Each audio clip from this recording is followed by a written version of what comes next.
Good evening, everybody, and welcome to another edition of Fire Up Florida. My name is Scott Morganroth, the Motor City Madmouth, back from Talladega, Alabama, where Candy and Ebling and I had an opportunity to cover the NASCAR race out there, won by Chase Elliott. What an incredible weekend. We want to thank Russell Branham for hosting us there. Also had an opportunity to do our show with Mark Mancini over at the Talladega Super Speedway with Keith Thorney. That was a great experience. Enjoyed our conversation with Keith. And again, hats off to Russell Branham who entertained us. We got a lot accomplished in a very short couple of days up there. I'm looking forward to go back to Talladega during the spring. With that said, our Fire Up Florida crew consists of Greg Fuchs. Welcome back, Greg. Good evening. Glad to be here. And Avi Greenwald. How you doing, guys? Doing all right. And Mr. Mark Mancini with his finger action. I don't know what he's trying to signal me or whatever it is, but whatever it is. The props of the show that's sweeping the country, the most must-see, must-hear show on Mondays. Yeah, you know that for sure, Mark. So let me give you an overview of the show, folks. Fire Up Florida, football, and some more football. That's what we're going to roll with tonight. With that said, we center a lot of these shows around Greg Fuchs' articles. So, Greg, take it away. Yeah, let's start with the Dolphins. They played last Thursday, which seems like it's been more than seems like it's been 2 weeks ago since they played that game. Lost the first game of the season, 27-15 to the Bengals. The stats for that game were very even, but just like the week before when the Bills made a bunch of mistakes that cost them the game against the Dolphins made several big mistakes in the game against the Bengals that cost them the game. Very first drive of the game, Chase Edmonds dropped the pass in the end zone. They had to settle for a field goal, so that was 4 points right there. One of their other drives, Tyreek Hill was streaming down the middle of the field, wide open, and Tua underthrew him. Would have been a touchdown. Instead, the ball was intercepted. Another big mistake when they were losing 7-6 at the time, and Jason Sanders lined up for a 52-yard field goal. Kick got blocked. Gave Cincinnati excellent field position. Before you knew it, they scored a touchdown. So instead of the Fins being up 9-7, they were down 14-6. And then towards the end of the fourth quarter, with Bridgewater in the game, he was marching them downfield. Looks like despite those mistakes, the Dolphins were going to come back like they did against the Bills and the Ravens and pull this game out. And then Bridgewater throws an interception at the 9-yard line, which Cincinnati ran all the way back to the Miami 45. They scored one more touchdown, and that was the ball game. Couple things that concern me about the Dolphins. Man, I'm nitpicking here because they're 3-1. And after the opening 4 games they had, I'm amazed they're 4-1 because, Patriots, Ravens, Bills, and Bengals was quite the gauntlet to go through. Other than that fourth quarter against the Ravens, the Dolphins' offense is leaving a lot to be desired. All right. Biggest problem, they just can't run the ball. And that's supposed to be McDaniel's strength as a coach. They're only averaging 69 yards a game. That needs to improve. Tough to do the play action when you can't run the ball. The other thing that concerns me about the Dolphins is one thing about their defense. I always thought the Dolphins defense would bend a lot but not break. And they would get the real value of that defense. They'd get a lot of sacks and a lot of turnovers. And that has not been happening this year. They only got 1 sack against Burrow, who had been sacked, I think, 15 times in the first 3 games. They only have 7 sacks for the entire year. And they have not had a lot of turnovers this year. That needs to change. Defense needs to get better. Offense needs to get better. You can't just throw everything on the shoulders of Jalen Waddle and Tyreek Hill. So that's the game. The big story out of this, which is still probably the number one story in the NFL, is Tua getting injured. All right. Everyone remembers the Buffalo game when it was the roughing the passer and his head smacked against the ground. He got up, wobbled, basically fell to his knees. Everyone thought, as you were watching it, he's got a concussion. He's done for the game. But who's out there starting the second half? It's Tua. They said it was a back injury. And I can understand. I mean, I've had my own back injured, and I've had times where I wobbled and fell to the ground. But I certainly know I couldn't have played football 15 minutes later. So the whole back injury smells a little funny, but he supposedly passed all the NFL protocols. And then going into Thursday's game, everyone's playing, I think, 20/20 hindsight on this because of the injury that happened to get against the Bengals. But he got tested every day, Monday, Tuesday, Wednesday, for the concussion, passed everything with flying colors, supposedly. NFL is obviously investigating what was actually done. What were the results of all these tests? We don't really know yet. No one's told us that. And then, he got sacked. The only time he gets sacked in the game. And he got twisted and his head hit the ground. And it was real creepy when you saw his fingers sort of going like this. And I'm going, what the heck is that? That can't be good. So, they took him to the hospital, neck and head injuries, concussion. But he was okay to go on the plane that night, which I think is a little odd because you got the pressure when you fly on the brain. So I thought that was odd, just to stick him in a car and, drive him home. So the whole football world is, I think overreacting to a degree because we're not doctors. We don't know the entire story yet. We don't know what the medical findings were. So we'll see how that investigation turns out. Tua has been ruled out for this week. I expect him to miss next week too. I think they'll give him at least 2 weeks to recover. So that is the huge story in the NFL. And I know you guys are going to talk about that and give us your thoughts in a little bit. But we'll talk about a couple of other NFL games still involving Florida teams. The Jaguars, who were coming off 2 incredibly impressive wins against the Colts and the Chargers, went up to Philadelphia. And it wasn't surprising they lost. But the big killer there was Trevor Lawrence turned the ball over 5 times, 1 interception, 4 fumbles. And it's tough enough to beat the Eagles with no turnovers. We turned the ball over 5 times. And, the Jacksonville came out strong. I think they're up 14-0. And then things turned the other way. So Jacksonville's now 2-2. I think they play Houston this week. So they could easily be 3-2. And the other game might have been maybe the most exciting game of the week. It was last night, the Sunday night game, Chiefs and Bucs. Everyone thought this might be a defensive battle. It was anything but. One thing that really killed Tampa is turnovers. They fumbled the opening kickoff of the game. Kansas City goes right down in 2 plays and scores. And they had a turnover later in the game and led to a 22-yard touchdown drive, I think, for the Chiefs. The amazing stat for me in this game wasn't how many yards Mahomes and Brady threw for, because I don't think anyone's surprised when those guys have great games, was that Kansas City rushed for 189 yards and 37 carries. That's a nice statistic. Kansas City doesn't usually run that much. The big statistic was Tampa ran the ball 6 times for 3 yards.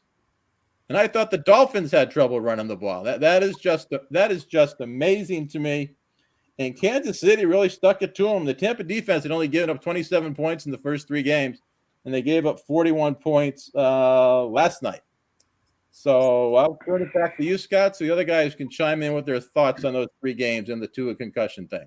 Yeah, let's talk about the Tua concussion. Of all the things you mentioned with the Dolphins, I believe the NFLPA fired the doctor. You remember hearing that story, Mark? You're nodding your head, so I'm going to turn to you with some details about the NFLPA firing the doctor.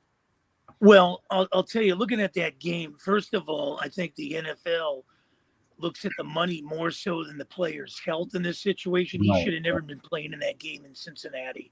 Right. I know they were trying to, get to 4-0 here, playing the defending AFC champs, but you don't risk the health. I've always said, the season is a marathon. It's not a sprint. Right. And when you try to win a ball game to get to 4-0, you're not going to ever win a Super Bowl in September, or October. But you can lose a playoff game. But the problem here is, this situation with the quarterbacks that get injured, the protocol, somebody in a higher up must have said, hey, let's get the guy on the field here. We need to win a ball game. And now somebody has to take a fall. Somebody needs to be held accountable. A doctor's fired. The NFL is investigating this. But I think this injury is a little bit more than you can, we all know. I mean, I think there's something being hidden here, and I don't think he's ready to go. And they got a game going up with the Jets on Sunday in New York. And let's face it, the Jets are playing some good football. They've already gone 2-2 against the AFC North, and this is a home game. And I wouldn't risk Tua there. I would just basically start Teddy Bridgewater. I don't know what Avi's thoughts are on this. Right here, before we do that, I want to go over this doctor thing real quick before I turn it over to Avi. the NFL Players Association has exercised its prerogative to terminate the unaffiliated neurotrauma consultant involved in clearing quarterback Tua Tagovailoa to return to the Miami Dolphins Week 3. The union, which opened an investigation into the situation following the contest, made the decision after uncovering several mistakes by the consultant, a source told Jonathan Jones of CBS Sports. Additional factors in the doctor's termination included a failure to understand his role as an unaffiliated neurotrauma consultant and hostility toward the investigation process. Sources told NFL Network's Tom Pelissero and Ian Rappaport, and that's as far as I'm going to go about it. I just the reason why I mentioned it is when and Mark, you're rolling with it, okay? There's a lot of layers to this, and we don't have all night to discuss one topic because we have a lot to get to. But the reality of the situation is this, okay? We saw that when you talk about player safety, this is not an issue to mess around with. And what complicates this situation is this game was televised on national television for the whole world to see it. So when you combine the national television versus the fact that it was debatable he should have returned against Buffalo, now I understand that the Dolphins have just recently signed Reed Stinnett as a third quarterback just to make sure that they have another quarterback on the roster. So with that said, forget about the loss to Cincinnati. I think Cincinnati is getting better, and they're starting to get a feel for each other with their offensive line. It's all about Tua Tagovailoa. I think the Dolphins would be wise, to sit him as long as you possibly can. Mark, you talked about Teddy Bridgewater being in there. Don't sell Skylar Thompson short either. This guy was drafted later in the draft, and I think there could be some reps depending on what the thing do. I only mention my thoughts on this. Don't rush to a Tagovailoa back premature again. You're talking about a man's future and your franchise quarterback. That's all I have to say on it. We'll talk about it in the coming weeks. Now I'll turn over to Avi. Well, I definitely agree with what Mark was saying earlier. I truly believe Tua was thrown in way too early. The Dolphins, I felt like their only concern was winning against the Bills and winning against Cincinnati. They weren't thinking about his health. They wanted to throw him in there as quickly as possible. And obviously we saw that was the wrong decision to make. But my real concern lies with what I believe may be an ongoing problem with Tua, and that surrounds his question mark of his durability. Right. Is this going to be an ongoing problem with Tua? Is this going to keep happening? Now, from what I've seen, Tua has been getting injured. He gets injured a lot. This seems to have something to happen a lot. So really what it comes down to, my main concern, like I said, is Tua's durability, and can his body continue to sustain the punishment he's had to endure as a pro quarterback? Can he survive long-term? And if not, the Dolphins need to figure out what they're going to do, because right now the Dolphins team is built to win now.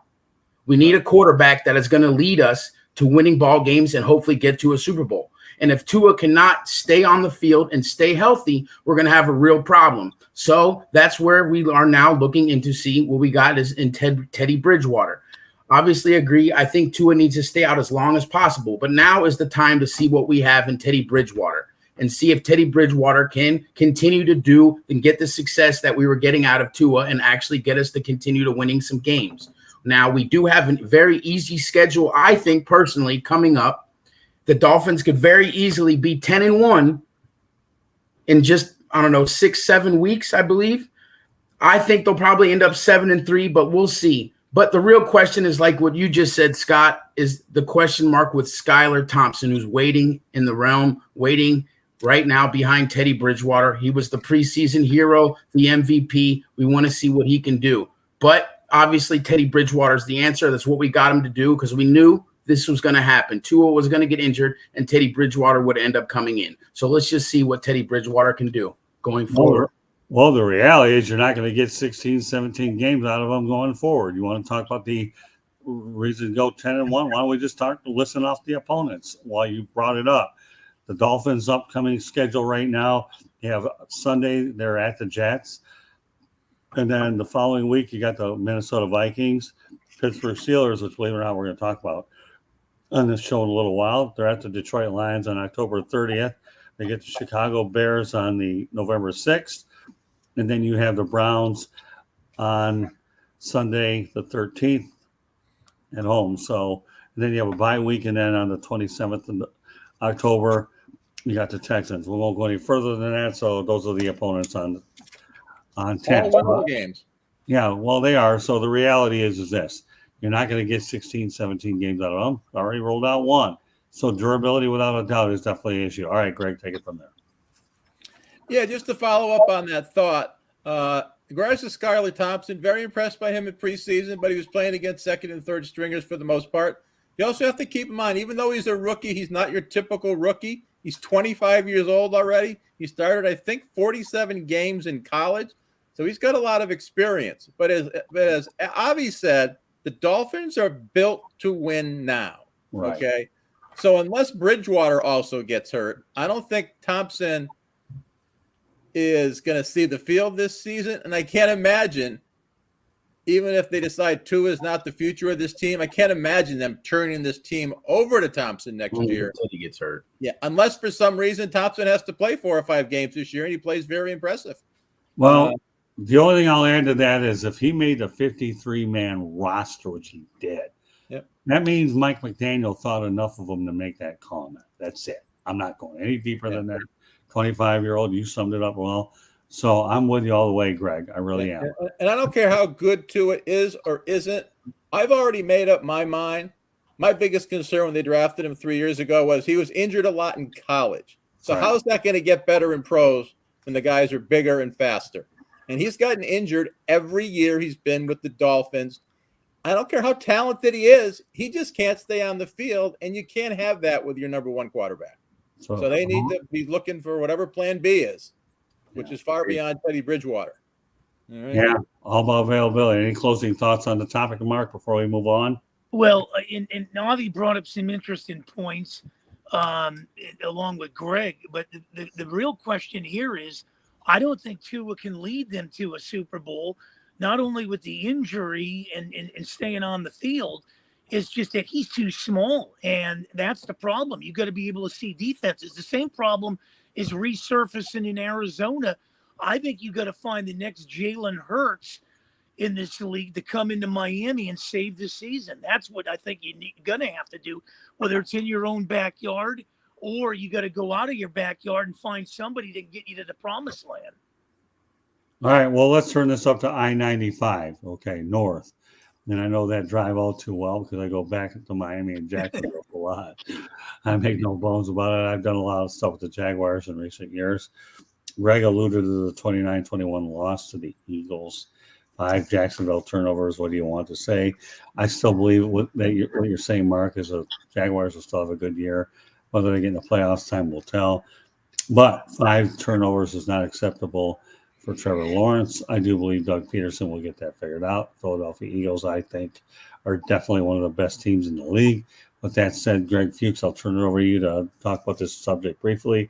We have a lot to get to tonight. Go ahead, Greg. Yeah, I didn't see the Jaguars game, but they should have beat Washington first week, and then they just destroyed Indianapolis and, drawing a blank, the Chargers in week 3, and they're up 14-0 against the Eagles. And I just can't imagine Trevor Lawrence fumbling 4 times in a game again. So if he'd only fumbled maybe twice, they might have won that game. Now I didn't see the game, so I'm not sure if that really would have happened. But the Jags are relatively for real. I mean, they're still young, need to see a larger sample size, but they should take care of Houston this week and go to 3-2. All right, Avi, give me your thoughts about the Jaguars. You're familiar with them. Well, I did watch the game, and from what I saw, obviously started off early. Jaguars got a nice, comfortable 14-0 lead, couldn't sustain it. What I saw was a big effect on the game was the weather, the rain. Trevor Lawrence couldn't even hold on to the ball. The wide receivers weren't catching the ball.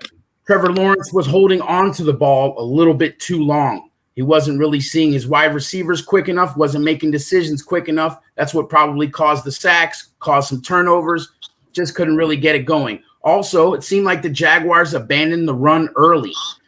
They really weren't getting James Robinson involved. They seemed to be getting ETN and Agnew involved in catch pass and pass catches, but they weren't really running the ball. They weren't sticking to it later in the game. And I didn't really like what I saw from the Jaguars. Obviously, lesson learned. I think they can take what they learned from this game and go into Houston and really make a statement that they're for real. And maybe just Philadelphia was just a better team the other day. Mark.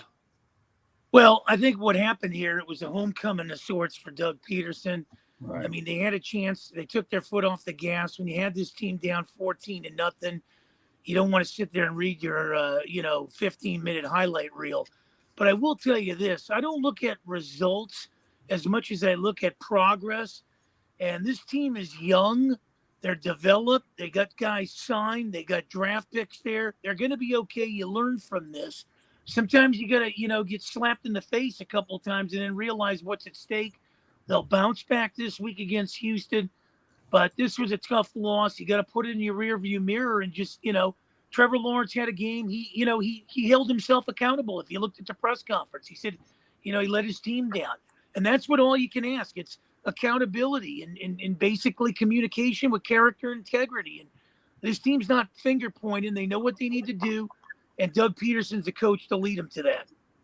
Well, how can you finger point, Mark, when you had Urban Meyer last year? Think about it.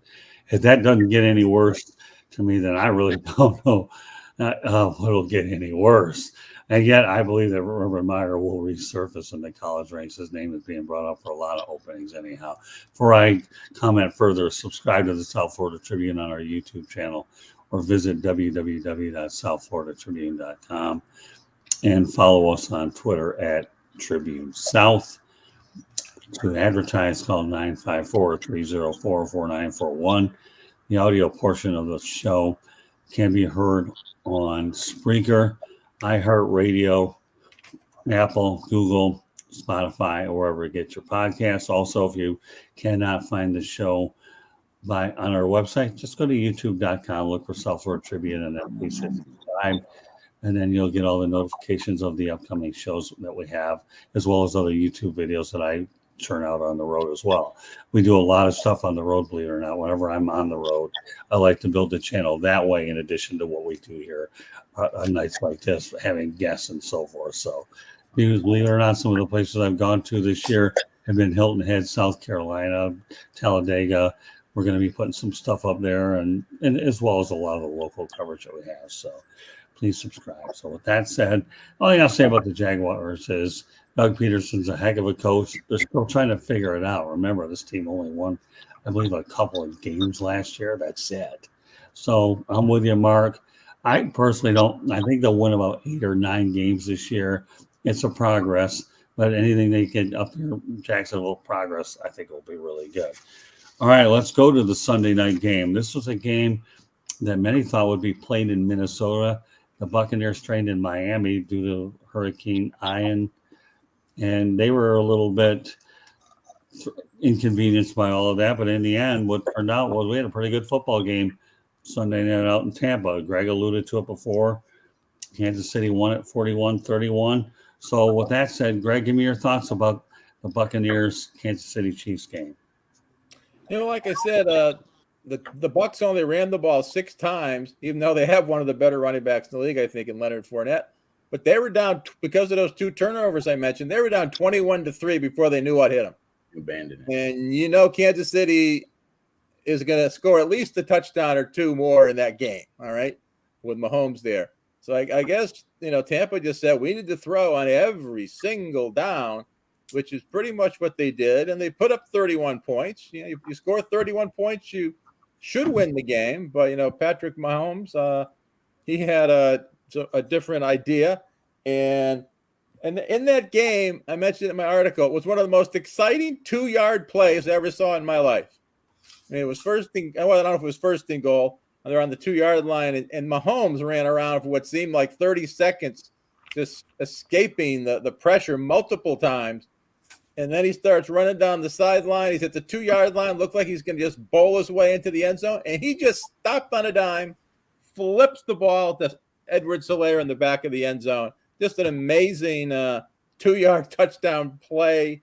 Tough to really do it justice in words. Go watch it on YouTube to see it live or on tape. But just an exciting play, an exciting game, and I enjoyed watching it. Well, I didn't have a chance to watch. I was on the road, and before I go any further, I want to give a kudos to Candy Ebling, who did a great job getting us back home last night from Talladega. Unfortunately, on the road, I felt ill, and I wasn't able to make the drive through the night. Candy stepped up and did an outstanding job getting us back. She does a lot of good things for us anyways, with the website and uploading the article, stories in the article. So kudos to Candy. She's just unbelievable. With that said, okay, let's talk about the stars shining. I'm only going to mention two of them right now. That Mahomes finished 23 for 37 for 249 yards, 3 touchdowns. Tom Brady, to me, will always be Tom Brady. Went 39 for 52, 385 yards, 3 touchdowns.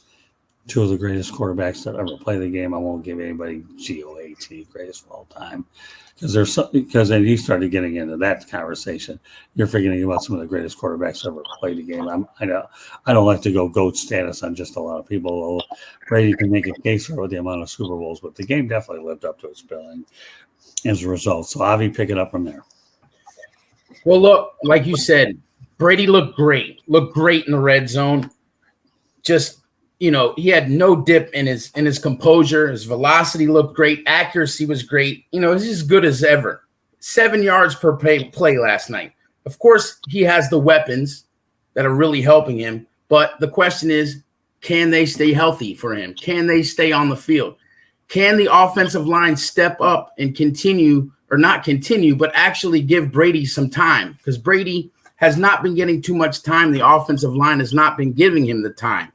Again, what Greg mentioned earlier, I'm a little worried about the Buccaneers run game. Yes, clearly they stopped running the ball as they probably lost the lead early, but Leonard Fournette -3 rushing yards. All 6 of those yards came from Rachaad White. The Bucs have got to do something. The game plan has got to change. I understand Chiefs got out to an early lead quick. And you know what? The Chiefs have 2 things that nobody else has in the NFL. And what is that? Patrick Mahomes and Travis Kelce. They just did their thing, couldn't stop them. Patrick Mahomes is something out of this world. He played out of this world. I don't even understand some of the things that he does. Clyde Edwards-Helaire also really couldn't be stopped, did what he wanted with the football. Chiefs were just all over it. Just you couldn't stop him yesterday. But like I said, on a high note, Tom Brady looked really good. So all the Bucs can do and hope is what they can get their stuff together and surround Tom Brady with a good game plan and a way to win these games.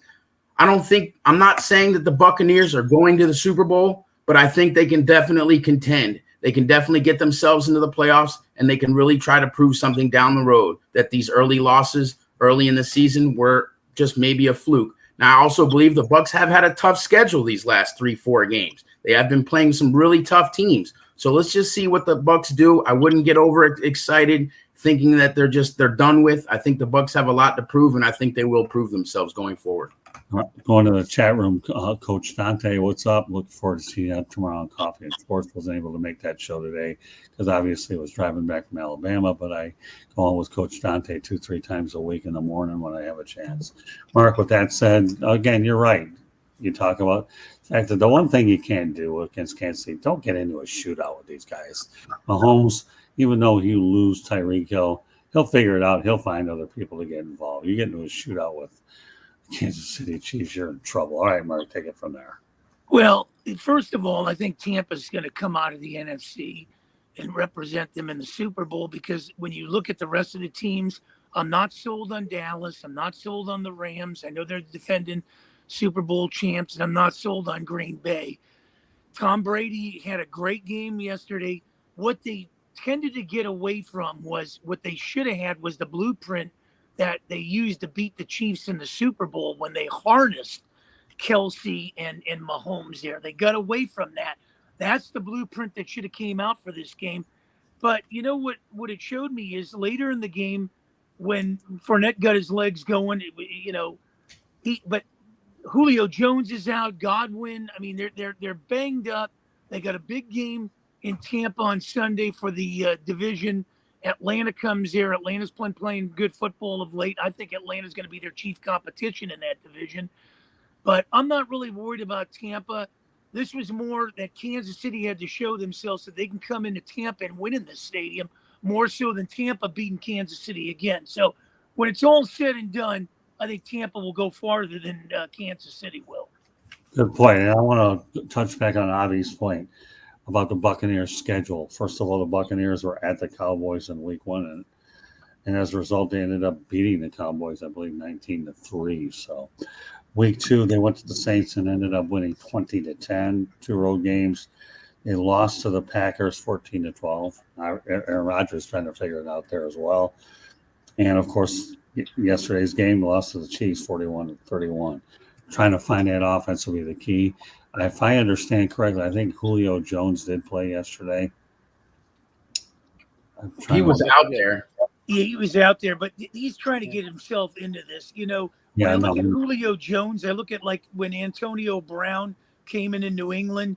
It's going to take him a while to get accustomed to Tom Brady, and then they'll click. It's not going to happen in the first 4 games, but they're kind of banged up there. Their defense has been giving up some yards, and Tom Brady, I believe, is 124-5 when they score 31 points or more. Yeah, well, I'm looking at the Buccaneers right now. Mike Evans is back in the lineup, 8 receptions for 103 yards and 2 touchdowns. He was a factor. Had a good game. Chris Godwin did get in 7 for 59 yards. Leonard Fournette, 7 receptions. I'm talking about receiving wise, by the way, and a touchdown. So, and yeah, Julio Jones, Mark, it'll take a little while to get stapled out of there. And Cameron Brate, 4 for 32. So they spread it out a little bit. Again, you scored 31 points, you spread it out. All right, I'm going to do something I normally don't do tonight.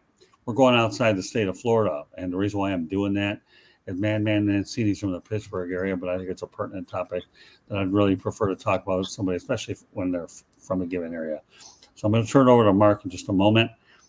Kenny Pickett, new starting quarterback, is inevitable. Mark, what are your thoughts about Kenny Pickett taking over the reins of the Steelers? Well, we all know that when rookie comes into the league, he's holding the clipboard for a year. We saw that with John Elway, with Steve DeBerg. We saw that with Peyton Manning.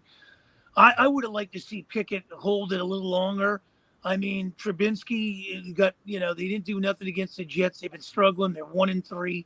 I think Tomlin was facing a firing squad there in Pittsburgh, being asked all these questions week in and week out, what's going on with the Pittsburgh offense. But I will tell you this, the first time a rookie has scored 2 rushing touchdowns there, and that was brilliant in itself. But, some tip balls there weren't his fault. The receivers tipped it, caused some interceptions there. It's going to be interesting. The Steelers, got a stretch here where they get the Bills. They're going to get a long stretch of some prominent teams. After the Bills, the Buccaneers go into Pittsburgh. So could be a long year for the Steelers, but I don't think you have to hit the panic button. They've been around this game for so long. They don't replace coaches in Pittsburgh, but surprised they didn't give Mitch Trubinsky a little more time. It can want a person's confidence when you pull somebody like this early in the season. We'll see how it goes, but I think they're going to go with Pink and let him get his growing pains. You know what, Mark? That's an excellent point. I do believe that quarterbacks should hold a clipboard for about a year. I really, really do. And there's pressure mounting up in Pittsburgh to make this move. I don't believe that you should come to fans as well as the media, but in this particular case, I think his hand is being forced. And you're going to see Kenny Pickett go through the growing pains. You know what, Mark? We brought up, and Greg probably as well, are in an area where you really like to go out there and see these quarterbacks spend a year on the sidelines. We've seen it so many times. Alex Smith held down the fort for Patrick Mahomes. Steve DeBerg held down the fort for a lot of teams, so it didn't really matter.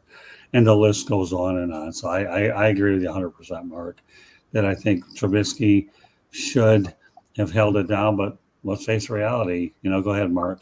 Well, and not only that, Drew Bledsoe held it down for Tom Brady, and the only reason Tom Brady got in there, AFC Championship game when the Steelers knocked out Bledsoe. Right. No, that's a good point. I'm glad you brought that up. So good points, Mark, all the way around. I wanted to bring this subject up because you were on the show and give you your opportunity to chime in, and I'm glad you did exactly that. Greg, some thoughts before we go back to other Florida things about Kenny Pickett? I'm a big Kenny Pickett fan. I saw him play several times in college. He just always looked to control. He made plays with his arm, made plays with his legs. And to me, he just seemed like a future NFL starter. Now, is he going to be a top 5 quarterback in the NFL? I don't know. I think he'll be a top 15 quarterback. Maybe not this year. The only thing to remind, and when you talk about rookies holding the clipboard, I get it. But everyone's different. Like the 49ers drafted Trey Lance last year. I think he started only like 12 games in college. Whereas Kenny Pickett, I think, started like 37 or something games in college. A lot of experience there. And I remember saying in some of our podcasts earlier in the year when we were talking quarterback carousel, we were talking the draft, to me, with Trubisky there, as long as Pickett showed something in preseason, he would have been my opening day starter. He's just a better quarterback, a better athlete than Trubisky is. Fair enough. All right, Javi.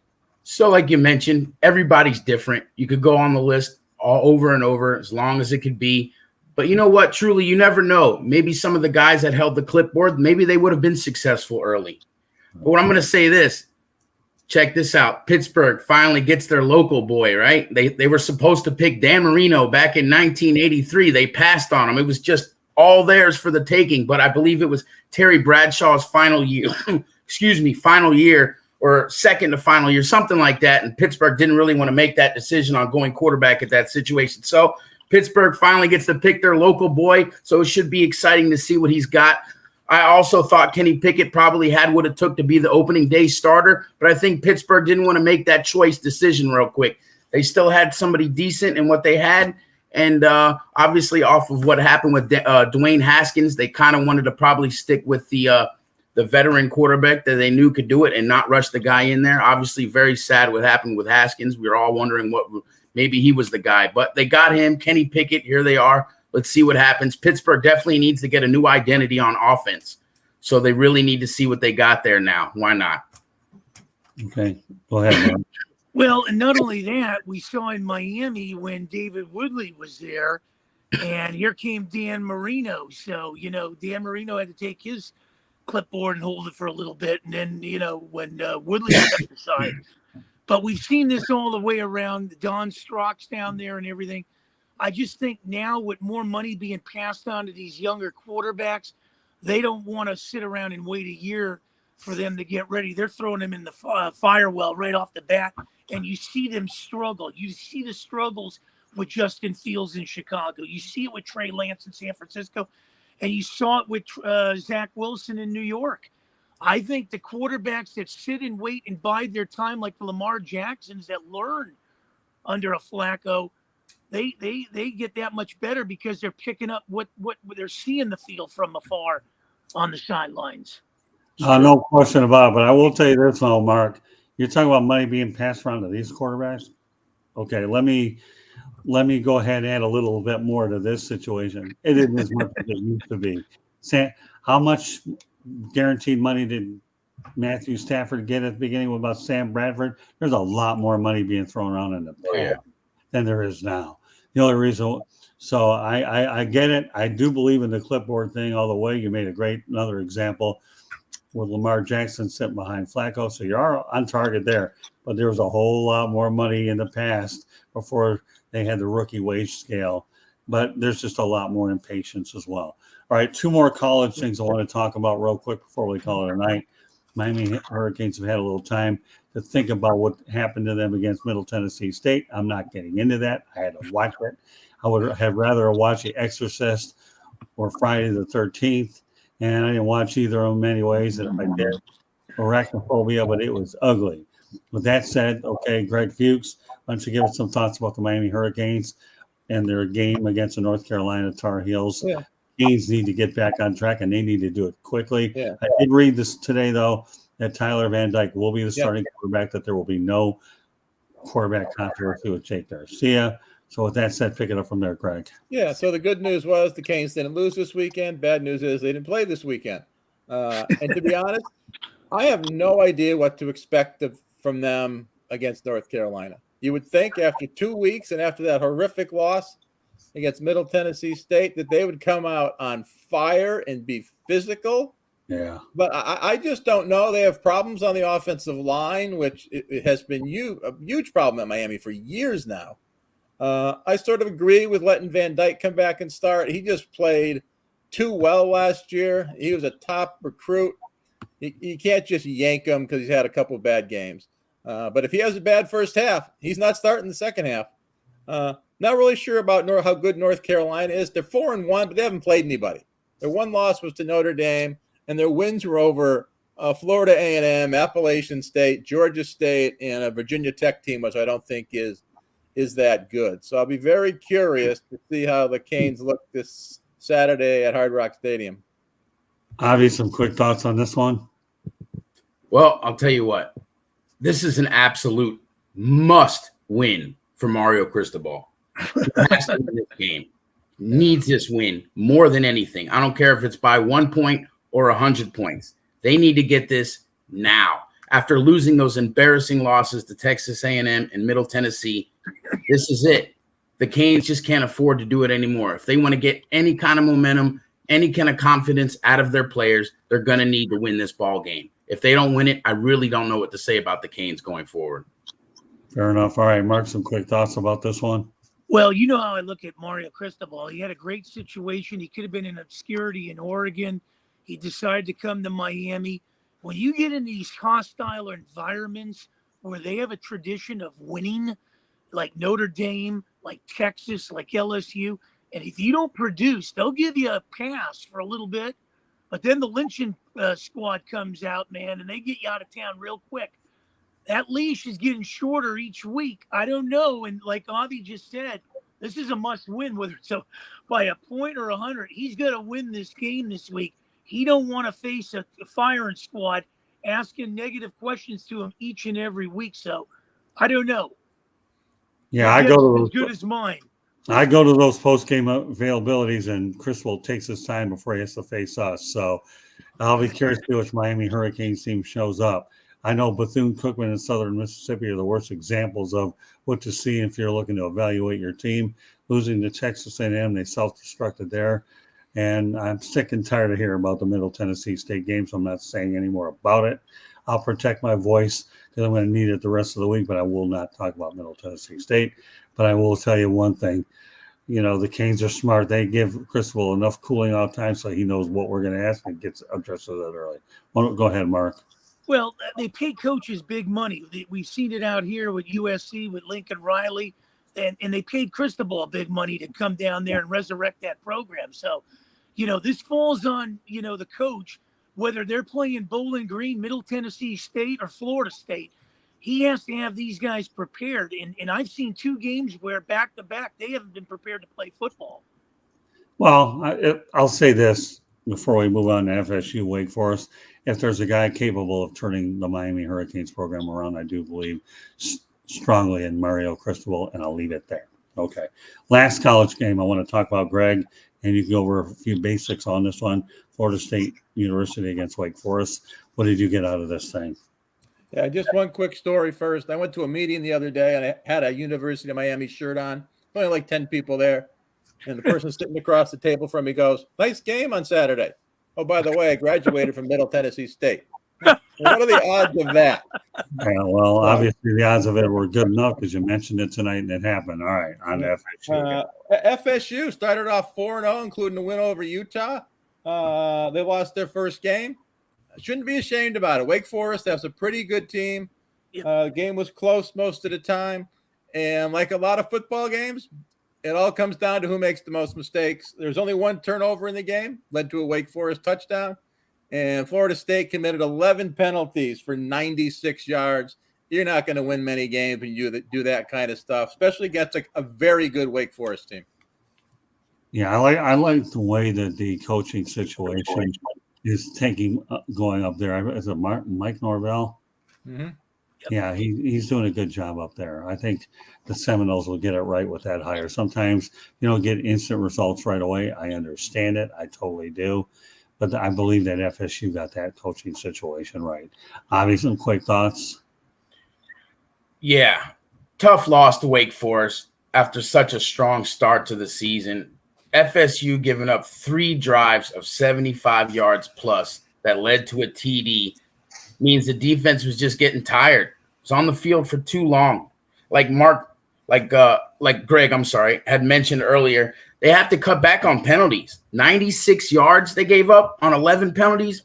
Yeah, they can't do that if they want to win the ball games.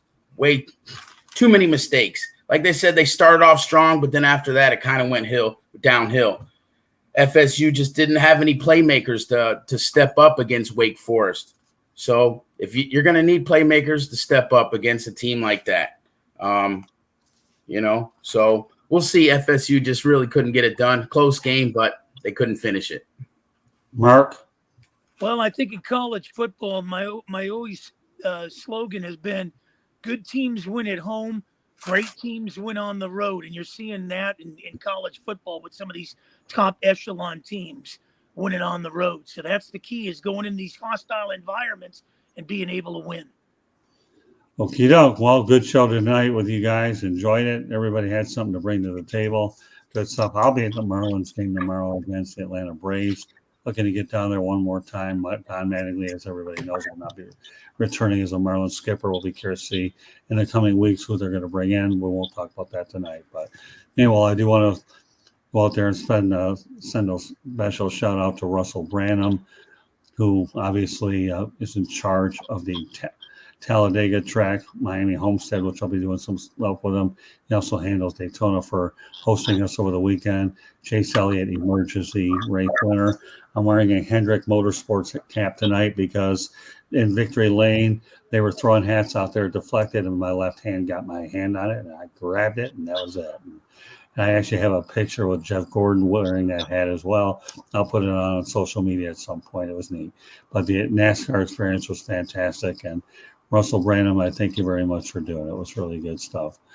And also appreciate the participation in the chat room as well. George Eichhorn popped in, Coach Dante, guy by the name of Pedro Mayo, talks about the Jacksonville Jaguars 62-7 win over the Miami Dolphins another lifetime ago. But to get to somebody, at least he's paying attention to what we are doing. So one more time, subscribe to the South Florida Tribune on our YouTube channel or visit www.southfloridatribune.com and follow us on Twitter at Tribune South. To advertise, call 954-304-4941. The audio portion of the show can be heard on Spreaker, iHeartRadio, Apple, Google, Spotify, or wherever you get your podcasts. So like I said earlier, if you have a hard time finding it for our website, then go out there and go to youtube.com, look for South Florida Tribune, hit the subscribe button. You'll have all the notifications of all the shows. Not only what we do here, but all the videos I post on the road, a lot of places I go, and there's a lot of different places to go. So, and if you want to contact us via email, do so at southfloridatribune@gmail.com. I'll be more than happy to get to you. All right, I'm going around the horn, Mark. Let everybody know how they can get a hold of you. Well, first of all, prayers and thoughts to all you guys down there in Florida, whether you're in the eye of that storm that came through there or not. It's just been ravished. So you guys have been on my mind for the whole week, and just want to send those prayers out to you. XM 203, Sirius 217, Philadelphia's WWDB AM 860 on Thursdays, Sal and Mary Ann. And this week I'll be finishing up 2 years with the Pittsburgh Pirates and Tarek Brock. Just so blessed. Always a blessing to do this show on Mondays with you three guys. Man, I love this. It's a lot of fun. We enjoy your insights, Mark. We enjoy your insights. You're the consummate pro. And I also enjoy working with you and Bruce Kessinger on Saturday as well. I know about the Dorney show, but you always do a great job making that show interesting week in and week out. I truly enjoy being a part of it. Thank you for having me on Saturday with you and Bruce. All right, Greg. Yeah, one thing first. Scott, we've been talking for almost 50 minutes, and I'm amazed that you have not brought up one of the biggest stories in the NFL this past weekend. Took place in Green Bay, the NFL debut of Bailey Zappi. Oh, yeah. 10 for 15, I was waiting. 99 yards and a touchdown. Well, you know what, Greg? I didn't bring it up because I knew you would. How do you like that? You know what, Greg? I think Zappi is Scott's illegitimate child because he just absolutely loves him. Well, you know what, Greg? I had thought about it, but knowing that I've worked with you for so long and you know me real well, that's the best part about working with people that you like to work with. They know you. I waited for you to bring it up. Yeah, you know what? Bailey Zappi could be the future of the New England Patriots. If they doesn't become their future starting quarterback, they get a good return if somebody really He may start again this week. Oh, I wouldn't doubt it. All right, Avi, Put it out there. Well, real quick, like Mark had mentioned, I appreciate the thoughts. It was pretty rough for us this weekend down here in Florida. Unfortunately, I didn't make the Cincinnati game, the Dolphins game. I got my flight canceled, so I wasn't able to make the flight. Big bummer. It's all right. It happens. It wasn't that great of a game, all that happened, so it would have been kind of sad as well. Plus, my Cincinnati fans, Bengal family, friends would have rubbed it in my face, so we'll just leave it at that. Anyways, you can find me, Avi Greenwald, on Facebook and Greenwald Avi on Twitter. You can find me on Facebook pretty much. Anytime you want to see me, just reach out and you will find me there. Well, I hope they gave you a voucher for the ticket so you can apply it someplace else. Don't they usually do that anyways in the event of a problem like that? I'm sure you'll make it somewhere else. No, we enjoyed having you guys on tonight. You guys are great. And I'm glad that we were able to get back safely from Alabama. We were hosted real well, enjoyed it. And once again, Candy Evelyn did an outstanding job when I got ill last night. But we still got a lot accomplished, though, over the course of today. They started that week with Mark and Keith Thorney. And, of course, you know what? I ended up doing another show, and we accomplished a lot up there. So I'm really delighted with the experience. And the best part about it is I'm looking forward to going back up there in April again, and I'll have more time to be able to do more things out in Talladega. You know, when you're piling a lot into a short time, you prioritize what's important. So meanwhile, great job by you guys right here on Fire Up Florida. Look forward to doing it next Monday night. So on behalf of Greg Fuchs, Avi Greenwald, and Madman Mancini, we want to thank you very much for joining us on this edition of Fire Up Florida. We will catch you next time. Be safe, everybody. God bless, and we'll catch you next time. Good night, everyone. Good night. Thank you.